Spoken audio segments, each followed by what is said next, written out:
Good day, and welcome to this, our second session of the letter of James in our Faith2Face series. The series is looking at lessons in the practice of Christianity. And you remember last time, the first session that we had a review of the whole letter. We looked at the need for patience and prayer as we live through life. We had the central theme, which is about growing into Christian maturity. And then it closed off by looking again at patience and prayer, and this time adding in the need for us to care for others, to show love for one another. You remember also that we had a key verse, and I hope that you have memorized it and still remember it. It was from James chapter 1 and verse 27. And it goes like this: Religion which God our Father accepts as pure and faultless is this, to look after orphans and widows in their distress, and to keep oneself from being polluted by the world. So this session we're going to be looking at the journey of patience and prayer. Our focus is going to be on chapter 1 and verses 1 through to 12. So if you'd like to open your Bibles at that point, you'll be able to follow with me. I will be reading from the scriptures. They will also appear on the screen as we need to. Again, we have a key verse for you to remember. And this one is from James chapter 1 and from verse 4. Perseverance must finish its work, so that you may be mature and complete, not lacking anything. James 1:4. Perseverance must finish its work, so that you may be mature and complete, not lacking anything. This letter of James is essentially a letter about relationships. So there are a number of places where he talks about the way in which relationships are and the way in which they work. He talks about orphans and widows, courtesy and care for one another, the love that we need to have for our neighbor, that faith cannot be without love and compassion, that we need to risk ourselves for those who are at risk, that we should not have feelings that would jeopardize a relationship. We should not use words that defame a brother, and so on and so on. It's all about relationships. It's about holding good relationships with one another and with other people. But the introduction that we're dealing with today is quite selfward looking. It concentrates on the individual. And so in verse 5 it says, if any one of you lacks wisdom. Verse 7 talks about that person.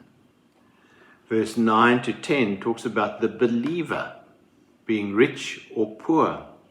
And verse 12 talks about the one who receives the crown. And most especially, perhaps, it sums up this whole idea of a selfward look. If we read it, verse 13 and 14. When tempted, no one should say, God is tempting me, for God cannot be tempted by evil, nor does he tempt anyone. But each person is tempted when they are dragged away by their own evil desires and enticed. So that kind of sums up the whole thing of this oneness, this inward looking, this individual focus of what it is. And really what James is doing for us in this introduction is he's putting the duty of self-care first in the things of God. Before we can care for others, he is saying, we must be able to care for ourselves. This is a theme that runs quite frequently throughout the scriptures. For example, Paul in Acts chapter 20 and verse 28, writing or speaking to the Ephesian elders, says, keep watch over yourselves and the flock over which God has appointed you overseers. Look after yourself. And when you can look after yourself, you can then begin to look after others.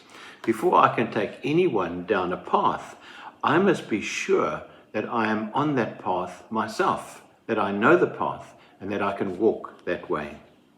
I must first myself tread the road of obedience and of endurance, for the promised reward at the end of it all is the crown of life.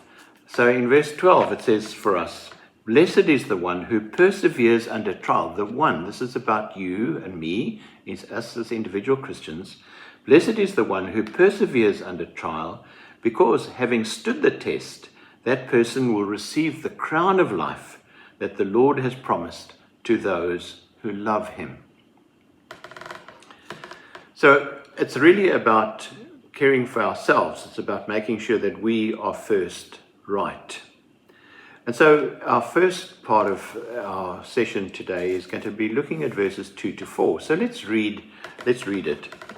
Verse 2 says, consider it pure joy, my brothers and sisters, whenever you face trials of many kinds, because you know that the testing of your faith produces perseverance. Let perseverance finish its work, so that you may be mature and complete, not lacking anything. So in a sense, he's drawing for us here a map of patience. The goal of this map, the direction that we're going, ultimately is the maturity that we are striving for, that you may be complete and mature, not lacking anything, as we saw in verse 4. The pathway of this journey that we're going to take on this map is about ensuring that the testing of our faith develops perseverance. That's in verse 3. And then we could say the terrain, the kind of road pathway that we have to trot on is to face trials of many kinds in verse 2. So when we look at this whole idea of this pathway to maturity, the pathway, first of all, of our finding ourselves, we begin by looking at the terrain, looking at the path that we must travel on.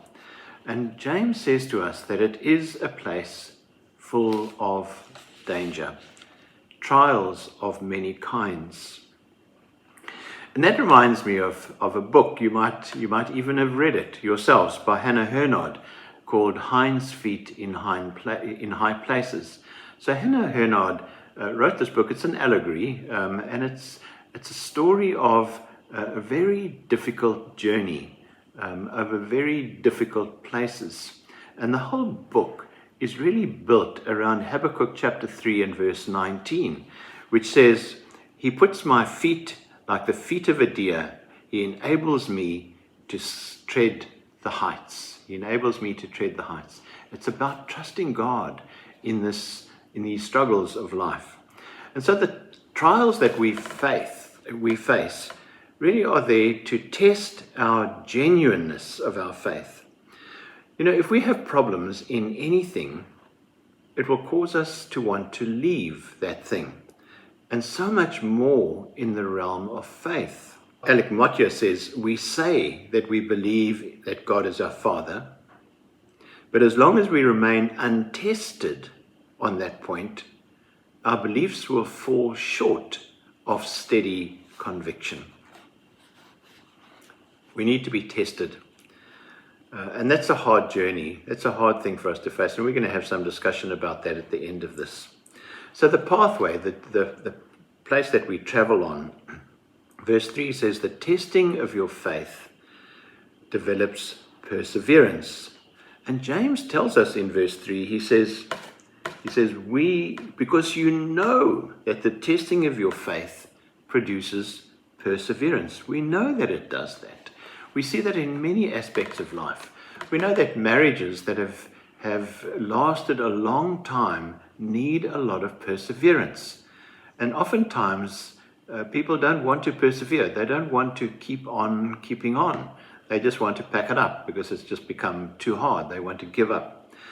Similarly with trying to overcome any form of chemical dependency, alcoholism or drug addiction. Trying to give that up takes a lot of perseverance. And so James is calling us to this perseverance, because that's what tests, that perseverance is the way in which we begin to know how strong our faith is. And by testing, our tentative beliefs become fixed and unchangeable constants in our life.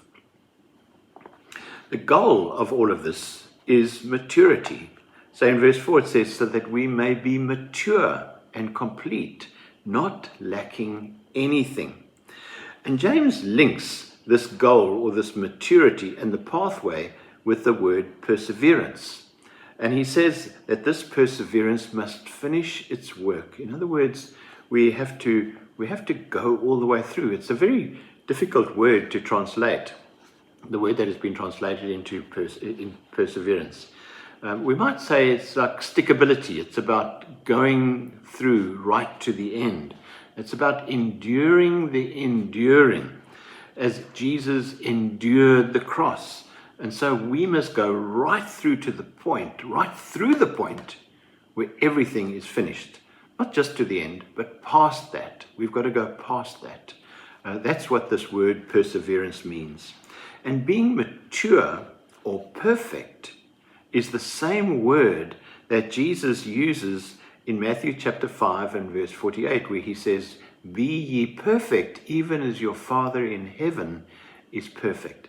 So this is about a goal, a destination that will take us to maturity. It will take us to the place where our faith is mature, where we could be as perfect as it possibly could be on this earth. And it's really tough, because we do face trials of many kinds, and we are called to endure through all of this.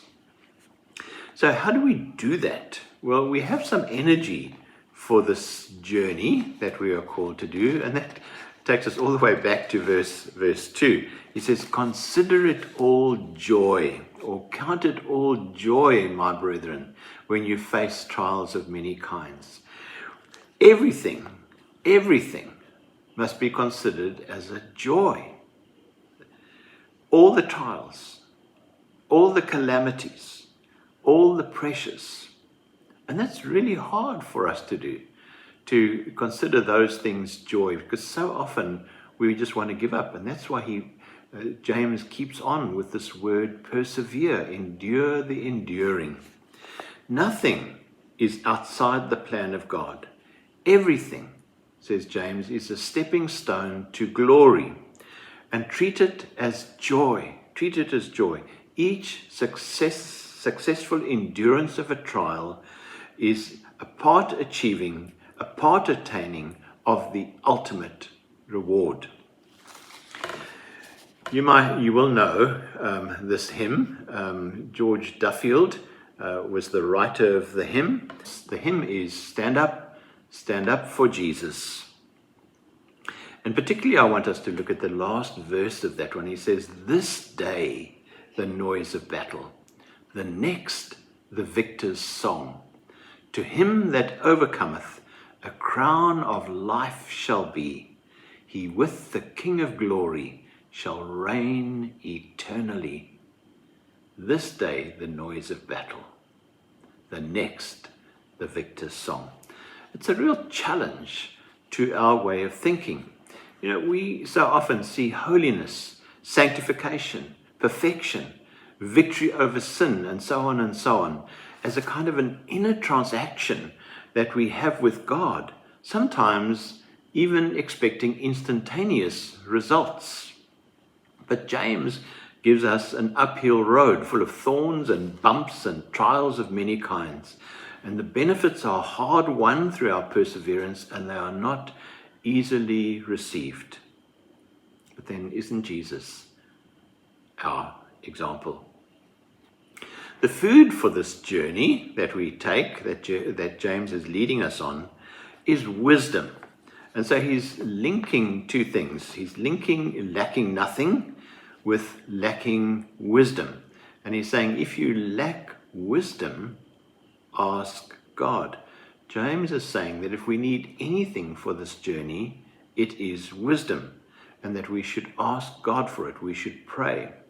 and it is received by prayer when we ask without doubting. With wisdom, we're able to make personal decisions that shape our life's pathway in order to enjoy the progress towards the maturity that God has promised to us. And that wisdom is a gift from God. And James gives us an approach to prayer that is utterly dependent on God. It is God's nature to give. If you lack wisdom, he is saying, ask the giving God. Go to the God who has promised to give generously. So in verse 5 it says, if any of you lacks wisdom, he should ask God who gives generously to all without finding fault, and it will be given to you. Generously, or the word haplos, is the word derived meaning sound or the single eye. In other words, God is not plagued by double vision or short-sightedness or any other limited clarity of vision. God gives with a selfless, total concern for us when we ask for wisdom. And our asking, then, must not be double-minded. It must not be without doubt. God is the one who has the single eye, the single vision, and our asking must not be double-minded. So in verse 6 to 8 it says, but when you ask, you must believe and not doubt, because the one who doubts is like the wave of the sea, blown and tossed by the wind. That person should not expect to receive anything from the Lord. Such a person is double-minded and unstable in all that they do. Our faith, back to trials, perseverance, and maturity, must not be wavering, but firm and stable. And then James gives us one way in which we might be double-minded, and that is with our wealth. And so we read in verse 9 to 11, he says, believers in humble circumstances, in other words, the poor, ought not to take pride in their high position, and the rich should not take pride in their humiliation. It's strange the way it's kind of back to front, isn't it? Since they will pass away like wild flowers. For the sun rises with scorching heat and withers the plant. Its blossoms fall and its beauty is destroyed in the same way. The rich will fade away even while they go about their business. And he picks up here Jesus' comment in Matthew chapter 6, verse 24 about God and mammon. You cannot serve two masters. You cannot serve your wealth, you cannot serve God, and you cannot serve mammon. But he's also taking us back to an example of the kind of trials that we might face. The rich might come to depend more on money than on God. The poor might come to question the existence of God because of their poverty, their lack of money. We can only steer a straight path patiently through the trials of life to the goal of maturity by the wisdom that God gives to us when we seek him in prayer. And that is a wisdom that makes us see earth in the light of heaven, life in the light of eternal life, and this flickering pattern of experience in this world in the light of the steady reality of our salvation in Christ Jesus. Verse 12, the last verse in our session for today, is a profound promise of victory in the face of the trials and struggles that we face. Let's read it. Blessed is the one who perseveres under trial, because having stood the test, in other words, having persevered, that person will receive the crown of life that the Lord has promised to those who love him. A crown of life, an experience of the deep happiness which flows from our faithful walk with God. And so what have we learned today? Well, it's about this journey that we take. It's a journey that is hard. It's filled with trials of many kinds. We are to face it with faith and with wisdom. We are to understand that we can consider our trials as a joy because they are leading us on to learn more about our faith, about God, about God's consistent concern and love for us in all kinds of circumstances. And so we're going to have a sharing time now.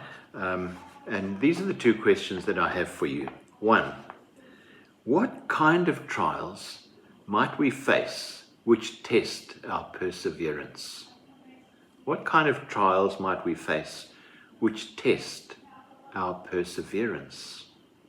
And secondly, what would you need in order to make those trials, or in order for you to consider those trials of life as pure joy? That's a tough one. What kind of trials? And all of us have trials of many kinds. People struggle with all kinds of things, but that's what it is. What kind of trials do we have, and what would we need in order for us to be able to face those trials with a sense of joy in our hearts? God bless you, and have a wonderful day.